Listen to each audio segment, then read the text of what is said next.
Morning student 6th class. हम लोग विज्ञान विषय में आपका पाठ 8 पढ़ रहे थे, शरीर में गति।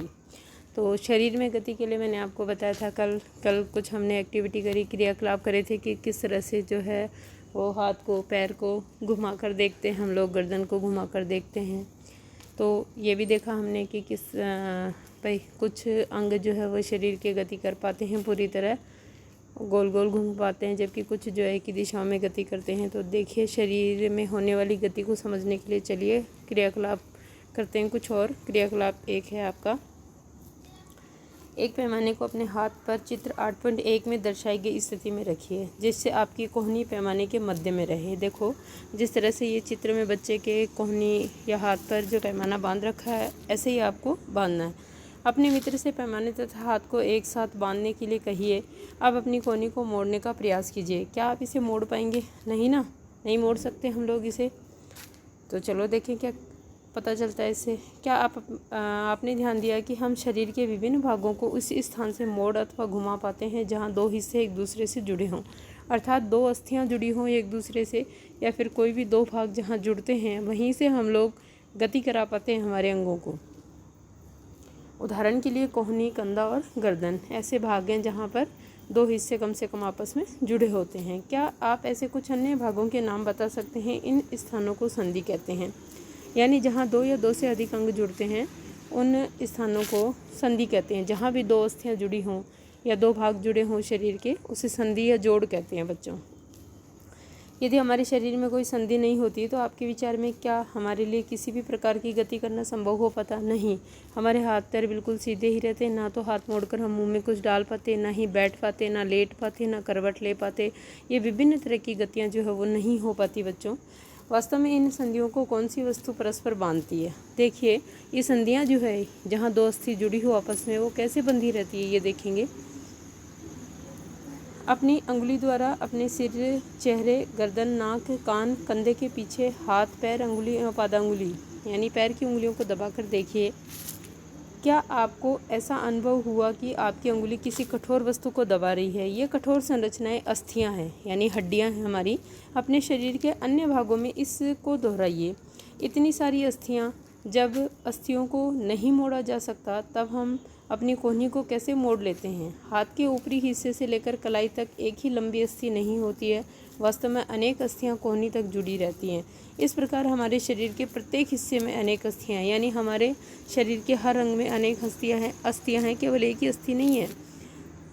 हम अपने शरीर को कैसे उसी स्थान पर हिला या झुका नहीं सकते हैं जहाँ ये अस्थियां एक दूसरे से मिलती है। विभिन्न गतिविधियों एवं विभिन्न प्रकार की गतियों के लिए हमारे शरीर में अनेक प्रकार की संधियां होती है, ठीक है, जोड़ होते हैं जहां पर दो अस्थियां आपस में जुड़ी होती हैं। आइए उनमें से कुछ के बारे में जानें। तो देखिए अब जब हम लोग देखेंगे यहाँ पर संधि के प्रकार, और पहले प्रकार की संधि आपकी कंदुक खलिका संधि। कंदुक खलिका संधि, देखो इसके नाम में ही इसका राज छुपा है। एक हड्डी जो होती है वो कंदुक होती है, दूसरी होती है खलिका, यानी एक हड्डी के अंदर जो है खड्डा होता है और दूसरी हड्डी का सिर या एक सिरा बॉल जैसे उभरा होता है, समझ रहे हो आप? तो उस खड्डे या उस गुहा में दूसरी हड्डी का सिर जाके फंस जाता है, आराम से फिट हो जाता है, और उसी के अंदर वो हड्डी जो है वो मूवमेंट करती रहती है, गति करती रहती है। तो ये आपकी अस्थियों का पहला प्रकार है, कंदुक खलिका संधि, ठीक है। तो देखिए क्या होता है। क्रियाकलाप 2, कागज़ की एक पट्टी को एक बेलन यानी सिलेंडर के रूप में मोड़िए। सिलेंडराकार बनाइए कागज़ की पट्टी को। रबड़ अथवा प्लास्टिक की एक पुरानी गेंद में एक छेद करके किसी के निरीक्षण में उसमें मोड़े हुए कागज़ के बेलन को डालिए, जैसा कि चित्र 8.2 में दर्शाया गया है। आप कागज़ के बेलन को गेंद पर भी चिपका सकते हैं। गेंद को एक छोटी कटोरी में रखकर चारों ओर घुमाने का प्रयास कीजिए। घूमेगी ना, जब छोटी कटोरी में रखोगे तो चारों ओर उसी के अंदर अंदर घूमती रहेगी गेंद। क्या गेंद कटोरी में स्वतंत्र रूप से घूमती है? बिल्कुल घूमती है। क्या कागज़ का बेलन भी घूमता है? बिल्कुल घूमेगा। अब कल्पना कीजिए कि कागज़ का बेलन आपका हाथ है। कागज़ का बेलन क्या है? हमारा हाथ है, तथा गेंद इसका एक सिरा है। कटोरी कंधे के उस भाग के समान है जिसमें आपका हाथ जुड़ा हुआ है, जहाँ से कंधे से जुड़ता है ना, उस भाग की बात कर रहे हैं हम लोग।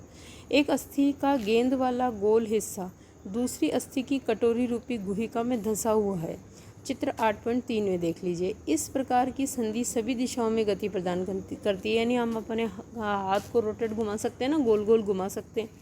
क्या आप इन गतियों में उपरोक्त प्रकार की संधि का कोई अन्य उदाहरण खोज सकते हैं? इस अनुभाग के प्रारंभ में शरीर के विभिन्न भागों को हमारे द्वारा दी गई गतियों का स्मरण कीजिए कि हमने कैसे कैसे गति कराई थी। जैसे पीठ के बल लेट करके और पैर को जो जहाँ कूल्हे की अस्थि जुड़ती है वहाँ से हमने गोल गोल घुमाया था, हाथ को गोल गोल घुमाया था। तो ये देखिए आपकी कंदुकखलिका संधि। इसमें देखो आप जो है ना, एक अस्थि इसका बॉल जैसा सिरा है, ये दूसरी अस्थि की गुहा में यहाँ पर फिट है, इसी के अंदर घूमता है, यहाँ संधि है ये, ठीक है। श्रोणी अस्थि है ये वाली तो, और ये जांघ की अस्थि, ये पैर की अस्थि। इसी तरह हमारा हाथ जुड़ा हुआ रहता है कंधे की अस्थि में। जैसे पैर जुड़ा है ना जांघ की अस्थि में, वैसे ही हमारा जांघ की अस्थि जुड़ी है ना श्रोणी अस्थि यानी कूल्हे की अस्थि में, वैसे हमारा हाथ जो है वो कंधे की अस्थि में जुड़ा हुआ रहता है। कोई अन्य उदाहरण खोज सकते हैं? इस अनुभाग के प्रारंभ में शरीर के विभिन्न भागों को हमारे द्वारा दी गई गतियों का स्मरण कीजिए। अब दूसरी है दुराग्र संधि। दुराग्र संधि में क्या होता है देखिए, गर्दन तथा सिर को जोड़ने वाली संधि, गर्दन या सिर को जोड़ने वाली संधि दुराग्र संधि है, चित्र 8.4 में। इसके द्वारा सिर को आगे पीछे या दाएं बाएं घुमा सकते हैं। इन गतियों को करने का प्रयास कीजिए। यह गति हमारे हाथ की उस गति से किस प्रकार भिन्न है जिसमें कंदुकखलिका संधि द्वारा हाथ को पूर्णतः वृत्ताकार रूप में घुमा सकते हैं। दुराग्र संधि में बेलनाकार अस्थि एक छल्ले में घूमती है। ये देखिए आप, बेलनाकार अस्थि है यहाँ पर, ये जो है वो एक छल्ले में इस तरह से धुरी के ऊपर जैसे घूमती है ना, उस तरह से घूमेगी। तो ये आपकी हो गई दुराग्र संधि। तो दुराग्र संधि कहाँ पाई जाएगी? गर्दन में, ठीक है। और इसी तरह आपकी ये जो संधि है कंदुकखलिका संधि, ये हाथ की अस्थि का जॉइंट होना कहाँ पर? कंधे की अस्थि में, और पैर की अस्थि का जॉइंट होना कूल्हे की अस्थि में। जहाँ से हमारा पैर जुड़ा है, जहाँ से हमारा हाथ जुड़ा है, वो जो उदाहरण है आपके कंदुकखलिका संधि के। तो 2 संधियाँ पढ़ी है हम लोगों ने बच्चों आपकी वीडियो में।